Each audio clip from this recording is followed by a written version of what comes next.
Hello friends, मैं हूँ Roshni. Welcome to again your question mat. I hope all are very well. So let's start our today's topic, communication service यानी कि संप्रेषण सेवाएं। संप्रेषण की प्रक्रिया में अनेक मनुष्य और तकनीकी सेवाओं की आवश्यकता होती है। सबसे पहले हम ये समझते हैं कि संप्रेषण, संदेशवाहन, संवादवाहन और संचार, ये सभी एक ही वर्ड है, यानी कि इन सब का मतलब कम्युनिकेशन ही होता है। बस ये जो सारे शब्द हैं एक दूसरे के पर्यायवाची शब्द हैं। आज कम्युनिकेशन ने बहुत ज़्यादा तरक्की कर ली है। सैटेलाइट्स के सहयोग से आज पल भर में एक व्यक्ति अपने विचारों और संदेशों को एक दूसरे व्यक्ति तक पहुंचा सकता है। चाहे वो कहीं भी बैठा हो, किसी भी कोने में हो, एक दूसरे से कम्युनिकेट कर सकता है। कम्युनिकेशन सर्विस को प्रोवाइड करने में डाक विभाग, टेलीफोन और टेलीकॉम की अत्यंत महत्वपूर्ण भूमिका रही है। व्यापार को स्थानीय स्वरूप से निकालकर इंटरनेशनल स्वरूप देने की दिशा में बैंक, बीमा और यातायात की सेवाओं के साथ साथ संप्रेषण सेवाओं की बहुत ज़्यादा भूमिका रही है। एक व्यावसायिक इकाई संप्रेषण सेवाओं का उपयोग करके ही बाह्य जगत से संपर्क कर सकती है। यानी कि बिजनेस में भी ऐसा होता है कि वो कम्युनिकेट कैसे करती है, बाहर के लोगों से कैसे जुड़ सकती है जब तक वो कम्युनिकेट नहीं कर पाएगी। इसीलिए कम्युनिकेशन का होना बहुत ज़रूरी है। इलेक्ट्रॉनिक मीडिया ने व्यापार व्यवसाय को वैश्विक रूप प्रदान करने में बहुत ज़्यादा योगदान दिया है। व्यवसाय में सहायक मुख्य कम्युनिकेशन सर्विस को हम निम्न तरीके से जान सकते हैं। इसमें सबसे फर्स्ट क्या है, पोस्टल सर्विस यानी कि डाक सेवाएं। आधुनिक व्यापार को अंतर्राष्ट्रीय स्वरूप प्रदान करने में संदेशवाहन के साधनों का बड़ा महत्व है। कम्युनिकेशन के साधनों को एकत्रित कर उसके माध्यम से पोस्टल सर्विस मानव मात्र की अनेक सेवाएं करता है। व्यापारी वर्ग डाकघर की सेवाओं के विशेष रूप से लाभान्वित होता है। पोस्ट ऑफिस द्वारा एक व्यापारी विभिन्न पत्र, पार्सल या अपनी मनी राशि, अन्य सामान दूसरे व्यापारी को भेज सकता है। इसकी हेल्प से विभिन्न समाचार व विचारों का आदान प्रदान होता है। राजनीतिक एवं सामाजिक कार्यों में सहयोग प्राप्त होता है। जनता में बचत और विनियोग की भावना जागृत होती है। एक स्थान से दूसरे स्थान को राशि और महत्वपूर्ण जो भी डॉक्यूमेंट है, जो भी वस्तु है, वो आप एक स्थान से दूसरे स्थान पर भेज सकते हैं। किसी भी देश की अर्थव्यवस्था में पोस्ट ऑफिस का एक बहुत महत्वपूर्ण स्थान होता है। इसी कारण इसे देश की कंपलसरी सर्विस माना जाता है। पोस्ट ऑफिस की बहुत सी सर्विस रहती है, जैसे कि फर्स्ट है धन का हस्तांतरण करना यानी मनी ट्रांसफ़र करना। एक स्थान से दूसरे स्थान पर मनी भेजने के लिए पोस्ट ऑफिस बहुत इम्पोर्टेंट सेवा प्रदान करता है और इस तरह पेमेंट करने में भी सहायता करता है। मनी ऑर्डर, पोस्टल ऑर्डर धन हस्तांतरण के एक महत्वपूर्ण साधन माने जाते हैं। सेकेंड है विज्ञापन की सुविधा यानी कि एडवर्टाइजमेंट। प्रेजेंट में पोस्ट ऑफिस द्वारा पोस्ट ऑफिस के भवन के बाहर एवं अंदर सुपुर्दगी वाहन व जन उपयोगी डाक सामग्री पर उत्पादकों और व्यापारियों को एडवर्टाइजमेंट की सुविधा भी नाम मात्र के शुल्क पर प्रदान की जाती है। यानी कि कम पैसे में उन्हें एक अच्छी एडवर्टाइजमेंट की सुविधा प्रोवाइड की जाती है। एंड नेक्स्ट, देशी और विदेशी डाक व्यवस्था करना। डाकखाने की मुख्य सेवा देशी और विदेशी डाक एक स्थान से दूसरे स्थान पर लाना और ले जाना है। इससे व्यापार के विकास और विस्तार में सहायता मिलती है, क्योंकि क्रेता और विक्रेता एक दूसरे के संपर्क में आ जाते हैं, जिससे कि उनका बिजनेस प्रॉपर अच्छे से चलता रहता है। पोस्ट ऑफिस की और अदर सर्विसेज भी होती हैं, जैसे कि फर्स्ट इसमें पॉइंट देखें तो स्पीड पोस्ट सेवा। पत्रों और वस्तुओं को बहुत जल्दी भेजने की स्पीड में स्पीड पोस्ट सेवा का लाभ लिया जा सकता है। यानी कि जब हमें बहुत ज़्यादा जल्दी किसी चीज़ को पहुंचाना है तो उसके लिए हम किसका सहारा लेते हैं, स्पीड पोस्ट सर्विस का। अगर पोस्ट ऑफिस पास में होता है तो इसमें जो सेंटर रहते हैं वो 72 घंटे में अपनी पोस्ट पहुंचाने की गारंटी पोस्ट ऑफिस द्वारा दी जाती है। समय पर अगर पोस्ट नहीं पहुंचता है तो स्पीड पोस्ट व्यय का दुगुना मुआवजा देता है। स्पीड पोस्ट मत के गुम होने पर विभाग द्वारा 200 रुपये की अनुग्रह राशि क्षतिपूर्ति के लिए दी जाती है। स्पीड पोस्ट सेवा देश और विदेश दोनों के लिए अवेलेबल होती है। स्पीड पोस्ट सेवा को आंतरिक स्पीड पोस्ट सेवा यानी कि डोमेस्टिक स्पीड पोस्ट सर्विस कहा जाता है। स्पीड पोस्ट सर्विस का शुल्क गंतव्य की दूरी और वजन के आधार पर प्रचलित डाक के दरों पर निर्भर करता है। सेकंड है डाक में निकालने का प्रमाण पत्र यानी कि certificate of posting.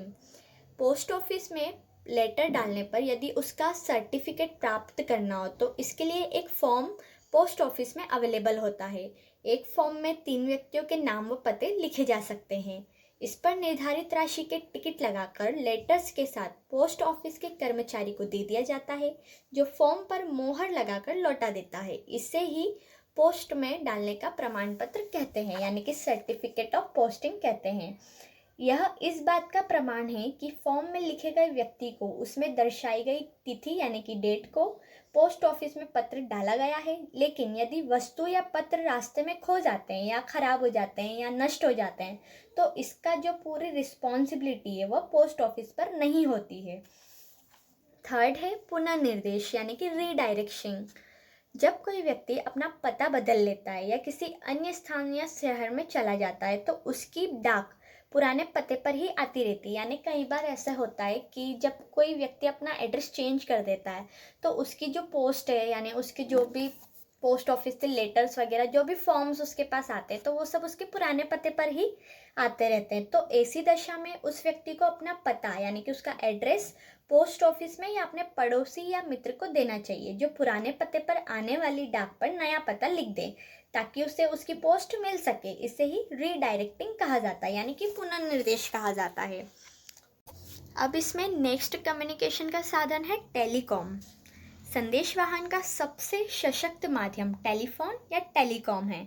Present time में दूर संचार के एरियाज में क्रांति आ चुकी है। सरकारी संचार सेवाओं के अतिरिक्त निजी संचार सेवाएं भी व्यापक पैमाने पर सर्वश्रेष्ठ सुविधाएं उपलब्ध करा रही है।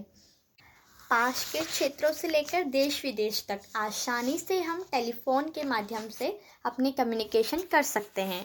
टेलीफोन सेवाओं में महत्वपूर्ण एसटीडी, पीसीओ, आईएसडी आदि हैं। आर्टिफिशियल सैटेलाइट्स के माध्यम से देश विदेशों में बिना केबल के मैसेजेस पहुंचाए जा सकते हैं। सूचना प्रौद्योगिकी के क्षेत्र में टेलीकॉम का बहुत महत्वपूर्ण स्थान है। कुछ प्रमुख टेलीकॉम सर्विसेज हैं जिनके बारे में मैं बताती हूँ आपको। सबसे फर्स्ट है सेल्यूलर मोबाइल सर्विसेज। यह चलित टेलीफोन सुविधा है। इसमें बातचीत भी की जा सकती है एवं डेटा के माध्यम से संदेश भी भेजे जा सकते हैं।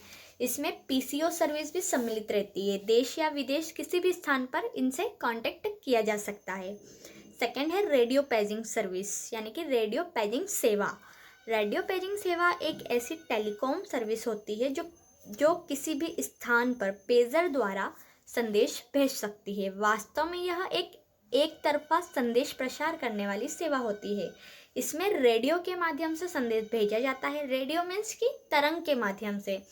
इसमें आवाज़ और संख्यात्मक माध्यम द्वारा संदेश भेजे जा सकते हैं। थर्ड है स्थिर लाइन सेवा यानी कि फिक्स्ड लाइन सर्विस। इस प्रकार की सर्विस में आवाज़ और आवाज़ रहित संदेश भेजे जाते हैं। इसमें फाइबर से बनी केबल लाइन स्थापित की जाती है। इस केबल लाइन का यूज़ टेलीकॉम की अन्य सर्विसेज के लिए भी किया जा सकता है। आधुनिक प्रौद्योगिकी के आ जाने से प्रेजेंट टाइम में इसका जो यूज़ है वह कम होने लगा है, क्योंकि इसमें व्यय भी अधिक रहता है और इसके रख रखाव पर खर्चा भी बहुत आता है। फोर्थ है केबल सर्विस। प्रायः निजी क्षेत्र में यानी कि प्राइवेट एरिया में इस प्रकार की सर्विस प्रदान की जाती है, जिसमें सूचना और मनोरंजन के एक तरफा कार्यक्रम प्रसारित किए जाते हैं। इसके लिए लेकिन लाइसेंस बहुत आवश्यक होता है। फिफ्थ है वीएसटी सेवाएं यानी कि वेरी स्मॉल अपर्चर सर्विस। यह एक सैटेलाइट के माध्यम से प्रदान की जाने वाली सेवा है। यह सेवा व्यापार और सरकारी एजेंसियों को सूचनाएं पहुंचाने वाली सेवा होती है। उन क्षेत्रों के लिए ये प्रभावशाली सिद्ध हुई हैं, जैसे कि किन क्षेत्रों के लिए, जैसे कि दुर्गम स्थान जहाँ पर आवागमन व स्थिर केबल सेवाएं उपलब्ध नहीं होती है। इनमें अध्यापन, बाजार भाव, ऑनलाइन समाचार आदि ऐसी सुविधाएं जो हैं उपलब्ध कराई जाती है। और आज के टाइम में कम्युनिकेशन के आधुनिक साधन यानी कि अभी जो भी ट्रेंड है कम्युनिकेशन करने के लिए, जैसे कि फैक्स है, इंटरनेट है, ईमेल है, इन सब के ज़रिए आज इंसान एक दूसरे से कम्युनिकेट कर पाता है।